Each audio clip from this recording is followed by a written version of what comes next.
বিএনপির ভারপ্রাপ্ত চেয়ারম্যান জনাব তারেক রহমান, আপনাকে আমাদের অনুষ্ঠানে স্বাগত জানাই। ধন্যবাদ।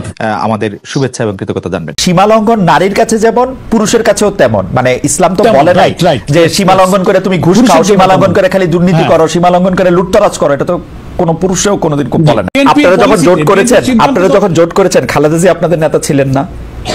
না, খালেদা জিয়ার কথা আমাদের দল চলেনি। জোটের কর্মসূচি, কম্বাইন্ড কর্মসূচিতে আমরা খালেদা জিয়া ঠিক করে দিয়েছেন না আপনারা কত আসন নির্বাচন করবেন, বিএনপি কত আসন নির্বাচন করবেন। আমরা জামায়াতে ইসলামীর ক্ষেত্রে যে যেমন ধরেন আগামী নির্বাচনে আপনি বলছেন ইসলামী রাষ্ট্র কায়েমে সবাইকে ঐক্যবদ্ধ হতে হবে, ইসলামী রাষ্ট্র। এখন ঘটনা হচ্ছে যে জামায়াতে ইসলামী রাষ্ট্রের কথা বলে, ইসলামী আদর্শের কথা বলে, যখন বিএনপির সাথে জোটবদ্ধ হন, শেখ হাসিনার সাথে একসাথে আন্দোলন করেন, তখন আপনারা আবার নারী নেতৃত্ব মেনে নেন। এইটা আপনাদের এটা দ্বৈত অবস্থান কিনা, মানে ক্ষমতায় যাওয়ার জন্য বা ক্ষমতার পাশাপাশি থাকার জন্য এইটা আপনাদের একটা ডাবল স্ট্যান্ডার্ড? না, আমি খুব সুন্দর কথা বলেন। আমি আপনার মাধ্যমে এই কথাটা আবার দেশবাসী এবং দুনিয়াবাসীর কাছে পরিষ্কার করার সুযোগ পেলাম। নারী নেতৃত্ব মেনে নেন, আক্ষরিক অর্থে এই কথাটা আমাদের ক্ষেত্রে প্রযোজ্য নয়। কারণ নারী নেতৃত্ব মানে কি, জামাত ইসলামের আমির তো কোনো নারী না, আমাদের আমিরটা একজন পুরুষ। বেগম জিয়ার সাথে আমরা জোট করেছিলাম, বেগম জিয়া তার দলের নেত্রী, ছিলেন তার দলের নেতা। জোটের নেত্রী আপনার সাথে তর্ক করে পারবো না, কিন্তু উনি জোটের নেত্রী না। তার জোটের নেত্রী মানে চারটা দলের মতের সাথে সেই জোটের তিনি প্রধান নেত্রী। তার অর্থ তিনি জামাতের নেত্রী না, তিনি জোটের নেত্রী ছিলেন। তো জোট একটা তো হতে পারে, জোট একটা পলিটিক্যাল আইডিয়াতে একটা আধিপত্যবাদ বিরোধী আওয়ামী দুঃশাসনের বিরুদ্ধে একটা জোট হয়েছিল। তার দলের নেতা নেত্রী তিনি আলাদা থাকবেন, এবং তিনি ব্যক্তি বেগম জিয়া হিসেবে নয়, বিএনপির চিফ হিসেবে তিনি দলের প্রধান হয়েছেন। ওখানে যদি কোনো পুরুষ থাকতো তিনি ওই জোটের প্রধান হতেন। সেজন্য নারী নেতৃত্ব তো বিএনপি মেনে নিয়েছে, আমাদের নেতা তো পুরুষ। এই জন্য এই কনফিউশনটা অনেকে তৈরি করে। মানে আপনারা যখন জোট করেছেন খালেদা জিয়া আপনাদের নেতা ছিলেন না? না, খালেদা জিয়ার কথা আমাদের দল চলেনি। জোটের কর্মসূচি, কম্বাইন্ড কর্মসূচিতে আমরা খালেদা জিয়া ঠিক করে দিয়েছেন না আপনারা কত আসন নির্বাচন করবেন, বিএনপি কত আসন নির্বাচন করবেন? না, আমরা সবাই মিলে করেছি, কেউ একক সিদ্ধান্ত করেনি। আমরা যাদের সাথে যখন কোনো সিদ্ধান্ত নিয়ে মতদ্বৈততা হয়েছে তখন খালেদা জিয়ার সিদ্ধান্তই প্রিভেল করে নাই। 4টে দল বা 8টা দল বা 20টা দলেরও জোট ছিল, দলের মধ্যে মত বিনিময় হয়েছে, আলোচনা হয়েছে, দলের মধ্যে যখন অধিকাংশের মত, মেজরিটি যখন মত দিয়েছে সবাই সেটা মেনে নিয়েছে। একটা সিদ্ধান্ত নেওয়ার পলিসি তো থাকে, হয় অধিকাংশের ভিত্তিতে নাইলে সর্বসম্মত, তার মানে তো কোনো জোট অ্যালায়েন্স হয় না। তার অর্থ এই না যে আমরা আরেকজনের লিডারশিপ মেনে নিয়েছি। জোট এক জিনিস আর দল আর এক জিনিস। আমাদের দলের নেতা কিন্তু পুরুষ।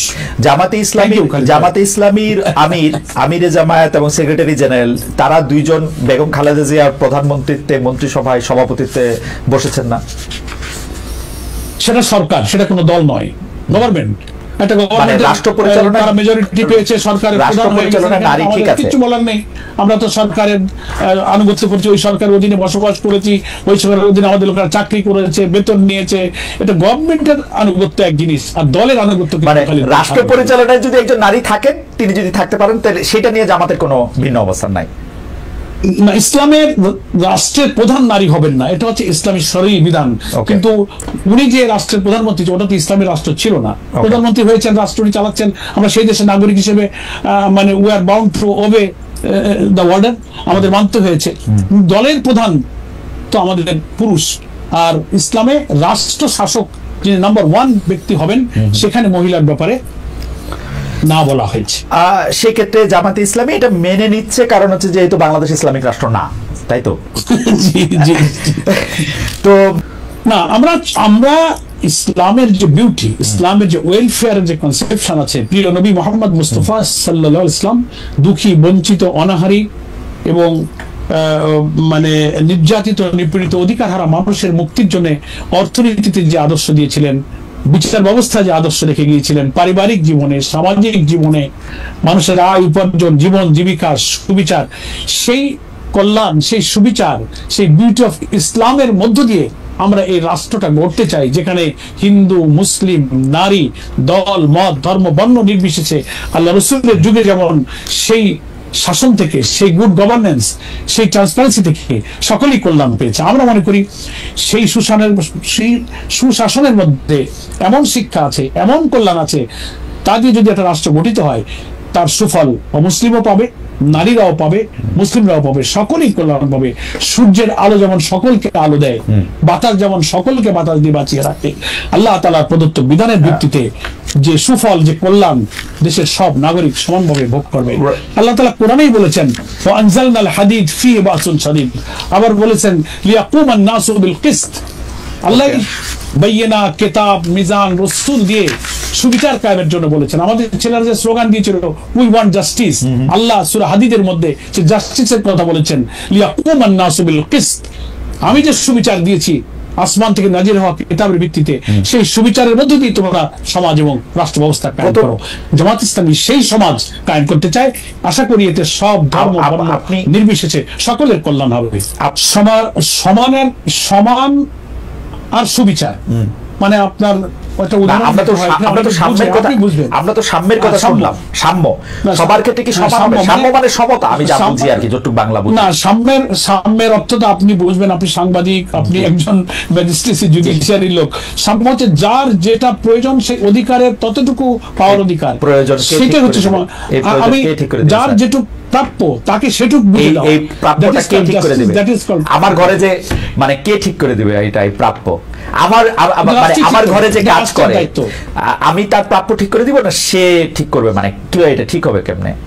না, রাষ্ট্রের সাম্যের ক্ষেত্রে রাষ্ট্রকে ঠিক করতে হবে যে একজন শ্রমিকের কত কি প্রয়োজন, একটা মালিকের কি প্রয়োজন, একজন মজুরের কি প্রয়োজন, একটা ছাত্রের কি প্রয়োজন, একটা কৃষকের কি প্রয়োজন।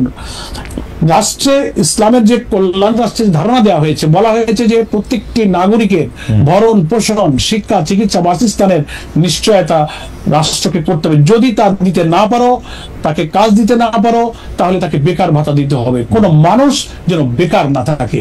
ইসলামী কল্যাণ রাষ্ট্রের ধারণা এরকম যে তিনি যখন লেখাপড়া করবেন, টেকনিক্যাল এডুকেশন, এটা সবার জন্য, যে এডুকেশন হোক, এটা পুরুষ নারী মুসলমান অমুসলিম সবার জন্য একই রকম, সবার জন্য। জি, এটি হচ্ছে সাম্য। এখন আমি এক পোয়া চাউলের খানা খাইতে পারি, আর একজন তা পারে না, আধা পোয়া পারে, তার অর্থ এই না যে তাকেও এক পোয়া দিতে হবে, তাহলে তো তার শরীর খারাপ হয়ে যাবে। যে যা দরকার তাকে ততটুকু দেওয়াটাকে বলা হয়েছে ইকুইটি বা সাম্য। তার অর্থ এই না যে সব সমান করে দাও। ওকে, মানে আমরা নানা ধরনের ইসলামিক রাষ্ট্র এখন দেখতে পাই যাদের নামের সাথে ইসলামিক আসে, যেমন ধরেন সৌদি আরব একরকম, টার্কি একরকম, মালয়েশিয়া একরকম, ইরান একরকম, আরো আফ্রিকার বিভিন্ন দেশে আরো নানা রকম মডেল আছে। আসলে কোনটা আমাদের জন্য নিব বা ফলো করব? আমরা খুবই সিনসিয়ারলি আমি বলবো যে বাংলাদেশে ইসলামিক কল্যাণ রাষ্ট্রের যে ধারণা আমরা কোরআন এবং হাদিস থেকে পাই, শতভাগ সেই স্ট্যান্ডার্ডে কোন রাষ্ট্র এখন নেই।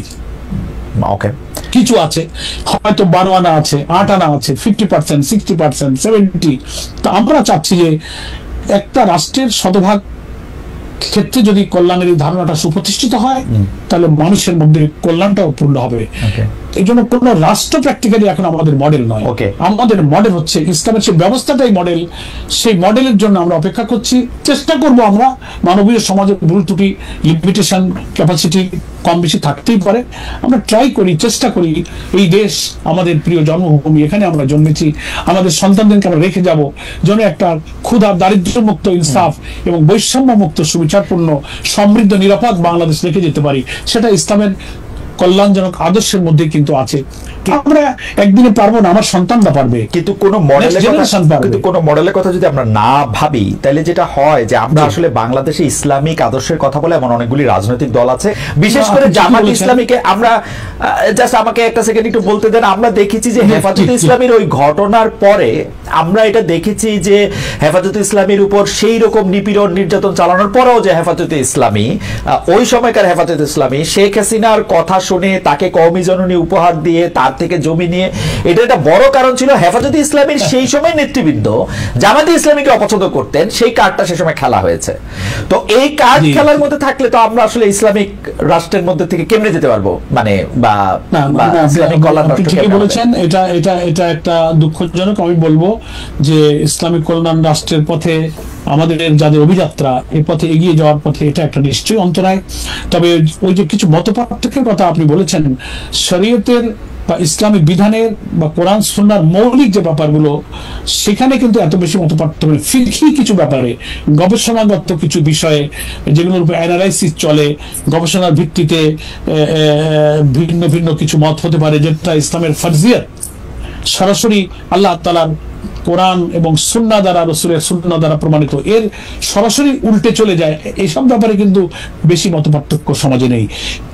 কিছু গবেষণাগত দিক থেকে, ইস্তেহাদি দিক থেকে, ফিকহি ব্যাপারে কিছু কিছু ইখতিলাফ বা মতপার্থক্য আছে, এটা কমিয়ে আনবার জন্য চেষ্টা করা হচ্ছে।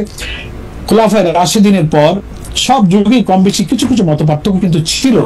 একেবারে সবটাই যে একেবারে এক হয়ে যাবে এমনটা নাও হতে পারে। তবে উম্মার চেষ্টা করা উচিত যতটা মতপার্থক্য কমিয়ে এনে দুনিয়ার এই সংক্ষিপ্ত জীবনে আমরা আল্লাহ তাআলার বিধানটা আনুগত্য করতে পারি, দ্যাট উইল বি বেটার।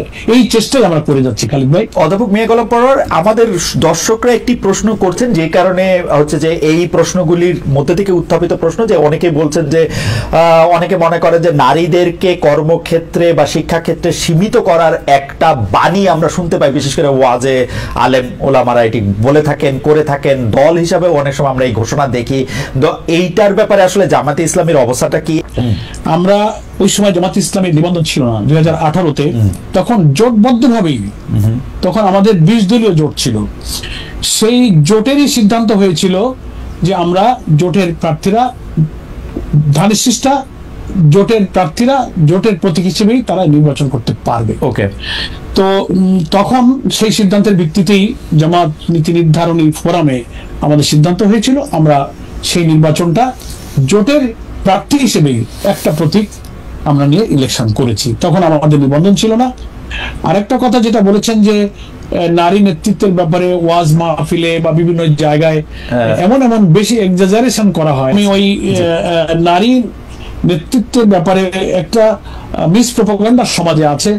আমাদের মধ্যেও কিছু কিছু লোকদের হয়তো ইলমের অভাবে নারীদের অধিকার সম্পর্কে ইসলাম কতটা তাদেরকে সম্মান মর্যাদায় অভিষিক্ত করেছে, এই জ্ঞানের অভাবে অনেক সময় না জেনে গতানুগতিক কিছু চিন্তায় নারীদের ব্যাপারে এমন কথা বলেন যে মনে হয় যে আরে আল্লাহ, ইসলাম বা ইসলামের বিধান আসলে তো নারীরা ঘরে বসে থাকবে, বেরোতে পারবে না, এদের লেখাপড়া হবে না, এরা সমাজে চাকরি বাকরি, সমাজ পরিচালনার কোথাও তাদের কোনো পার্টিসিপেশন থাকবে না। এই ভুল ধারণাটা তৈরি হচ্ছে, এটা সঠিক নয়। নারীর ব্যাপারে ইসলাম নারীকে যে মা, নারীকে স্ত্রী, নারীকে বোন এবং সমস্ত মর্যাদার ক্ষেত্রে, স্ত্রীর ক্ষেত্রে যে মর্যাদার কথা বলেছে, দুনিয়ার কোন আদর্শ এত সম্মান, এত মর্যাদা কোন নারীদেরকে দেননি। পেশাগত জীবনে, কর্মজীবনে, রাজনীতিতে, প্রফেশনাল লাইফে ইসলাম সব জায়গায় নারীকে অধিকার দিয়েছে। তবে নারী আর পুরুষের চলাফেরার ব্যাপারে, মোরালিটির কনটেক্সটে, নৈতিকতার কনটেক্সটে চলাফেরার কিছু ফরজ বিধান আল্লাহ তাআলা জারি করেছেন। সেই সীমার মধ্যে থেকে নারী ডাক্তার হতে পারবে, ইঞ্জিনিয়ার হতে পারবে, নারী রাজনীতি করতে পারে, নারী পার্লামেন্টে যেতে পারবে, নারী সচিবালয়ের সচিব হয়ে দায়িত্ব পালন করতে পারবে। ফলে আমরা জামাত ইসলামীতে, আপনি শুনে অবাক হবেন, নির্বাচন কমিশনের বিধি অনুযায়ী মোস্ট প্রবাবলি 33% না 30% নারীদের পার্টিসিপেশন থাকতে হয় পার্টিতে। আমরা হিসাব করে দেখলাম যে এম্পাওয়ারমেন্ট অফ উইমেন্স প্রশ্নে এখন পশ্চিমা বিশ্ব খুব কনসার্ন ফিল করে জামাত ইসলামের সাথে যখন কথা বলে। আমরা প্রমাণ দিয়েছি, আমরা চেক করে দেখেছি যে আমাদের সংগঠনের কেন্দ্র, জেলা, থানা, প্রত্যেকটি টায়ারে নারীদের পার্টিসিপেশনের রেশিও 40% আপ। ওকে, এবং আমাদের নারীরা পার্লামেন্টে ছিল, আপনি জানেন 91-এ, 2001-এ ছিল। এবার ব্রিটিশ হাই কমিশনার বাংলাদেশ সফর করেছেন, নারীদের সঙ্গে কথা বলতে চেয়েছেন, আমার নারী নেত্রীটা সেখানে সাক্ষাৎ করেছেন। ব্রিটিশ এমপি এসেছেন, তাদের সাথে আমাদের নারী ডেলিগেশন দেখা করেছেন। টার্কিতে একটা ইন্টারন্যাশনাল উইমেন্স কনফারেন্সে আমাদের নারীরা জয়েন করেছেন। ছোট করে সীমা লঙ্ঘন করে, অনৈতিকতা, চরিত্রহীনতা এবং ইসলামের ফরজ বিধান লঙ্ঘন করে নারীকে আমার কাছে মনে হয় সীমা লঙ্ঘন নারীর কাছে যেমন পুরুষের কাছেও তেমন। মানে ইসলাম তো বলে নাই যে সীমা লঙ্ঘন করে তুমি ঘুষ খাও, সীমা লঙ্ঘন করে খালি দুর্নীতি করো, সীমা লঙ্ঘন করে লুটতরাজ করো। এটা তো কোনো পুরুষেও কোনোদিন